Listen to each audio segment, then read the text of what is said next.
नमस्कार।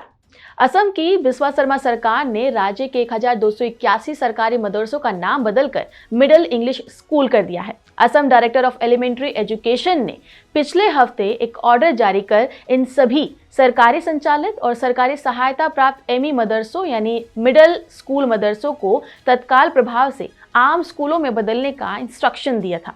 असम के शिक्षा मंत्री रनोज पेगू ने भी सोशल मीडिया प्लेटफॉर्म यानी एक्स पर एक पोस्ट करके बताया कि सभी सरकारी और प्रांतीय मदरसों को असम माध्यमिक शिक्षा बोर्ड के तहत सामान्य स्कूलों में बदलाव करने के परिणाम स्वरूप आज एक अधिसूचना के जरिए 1281 मदरसों के नाम बदलकर एमई स्कूल कर दिया गया है।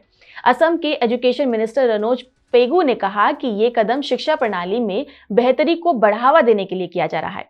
इससे पहले भी असम सरकार मदरसों को लेकर कई तरह के आदेश देती रही है। मैं आपकी जानकारी के लिए बता दूं कि असम में मदरसों का एक बड़ा वर्ग राज्य सरकार चलाती है, जो असम के माध्यमिक शिक्षा बोर्ड के हिसाब से चलते हैं।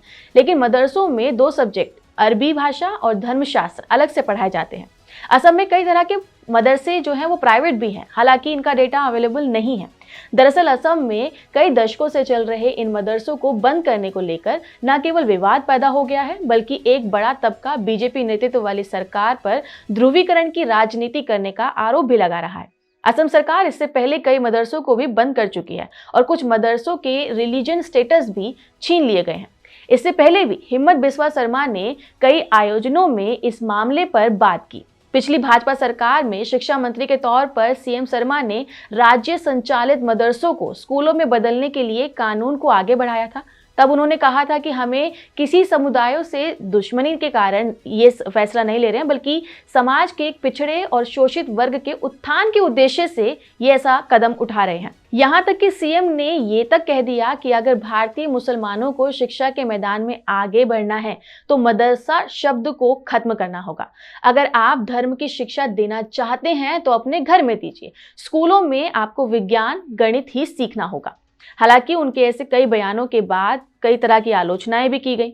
एक न्यूज़पेपर से बात करते हुए all India United democratic front के विधायक अमीनुल इस्लाम ने मदरसों का नाम बदलने के फैसले पर सरकार की तीखी आलोचना की और कहा कि मदरसों का नाम बदलना या उनके कामों पर रोक टोक लगाना एक तरह से लोकतंत्र की मौत होना है।